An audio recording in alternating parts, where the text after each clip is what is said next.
If you look at this map up here, you will notice something. The darker the shades are the darkest skin, and the lightest shades are the lightest skin, following from this down here. And so what you'll notice is that the darkest shades are around the equator and all the way through. Now, it shifts a little bit here because, there are different topographical patterns. And here's the idea, that around the equator, in this region, the Nilotic region, by the way, we think, and again, this is the story that we are laying out, and that evolutionary biologists and anthropologists are laying out. The story is that human beings first started walking upright, what we identify as Homo sapiens, and around the Nilotic region, right about in the middle of that really dark spot in Africa.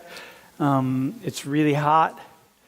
And as people started to move southward and northward away from the intense heat, a couple of things happen, right? Evolution favors human beings being able to adapt in really, really hot climates. And that means losing body hair because that allows us to cool the bodies. As we cool the bodies, the body did this thing. It produced a lot more dark pigmentation, which is melanin.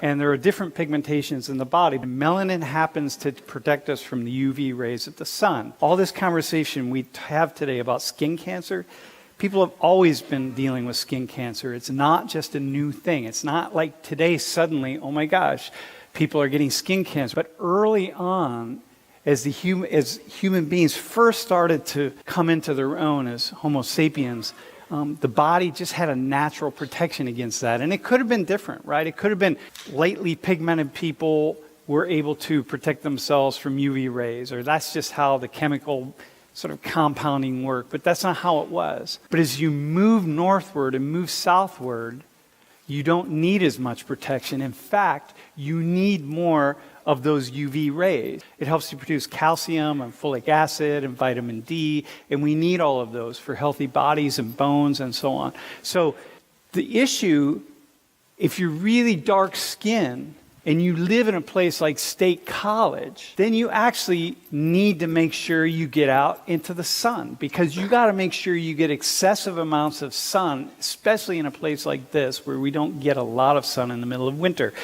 But in the middle of winter, you got to make sure that you get enough sun so that your body has a chance to take in those UV rays and you produce vitamin C and folic acid and calcium and so on, right? If you're really light-skinned, say like me, in the wintertime, I need some, but I don't need that much sun. You think of all of the warnings and public service announcements and all that we get telling white people, make sure you stay out of the sun, make sure you put sunscreen on. It's interesting, we see a lot of that, but we don't see an equal number of announcements and public service announcements going toward darkly pigmented people. When you're like in this period of cloudy days or in an environment where there's a lot of cloudiness and not much sun, make sure that you get as much sun as you possibly can. But because if you don't, you run the risk of your body not producing enough vitamin D and calcium and folic acid and so on. And because that is actually a health risk for you. I noticed that. And once in a while I'll see it toward more darkly pigmented people. If you have really dark skin, you know that at some point your ancestors were living in these regions. Now, we estimate that we could pretty much fairly radically change skin tone in about 100 generations. So more or less, historically speaking, about 2,500 years or so. You could go, like if you had one single family and you took that family from here and you moved them like up here, in about 100 generations, just a natural process of changing and evolutionary change, that family would not stay really dark, have really dark skin. So it's kind of interesting that today, because we can move around and change and do different things, like we have a lot of conversations about skin that we wouldn't have had in the past. Conversations and debates about skin and the politics of skin, it's not just here in the United States. It's all over the world. And it's not just because of the United States that all over the world we're having conversations about skin.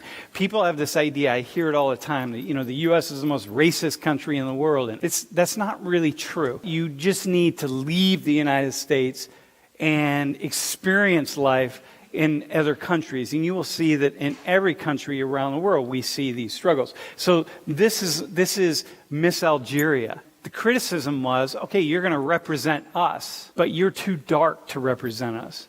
And so in the north of Algeria, people have really light skin, and in the south, they have darker skin. Here's a conversation just happening in Algeria, just a random place. And I just pulled that up because it popped up on my news feed. So everywhere, we're seeing this sort of thing. So this guy, anyone know who this guy is? His father, I think, is Norwegian, and then the other parent is from Sri Lanka. So he's a model. He's received a lot of criticism in Asia because of how dark he is. Because if you follow South Asia at all, if almost none of the stars in Bollywood are this dark. So, hear arguments and conversations and, one thing after another. And it's really, for me, fascinating to notice how these conversations shift pretty much anywhere in the world that I have ever been, and have very, little to do with the United States. So, in that article in the first quiz that I used, I think the one that I wrote, I told a story about, Chechens and being kind of identified as black. And Chechens are, this area of Chechnya is really the area that almost like very near the Caucasus Mountains. And the Caucasus Mountains is where, it was first labeled that these are white people because, they was identified that, these are the most beautiful, perfect specimen of white people. But in Russia, they identify people from this region as black, and black being just this really pejorative term. But it's everywhere.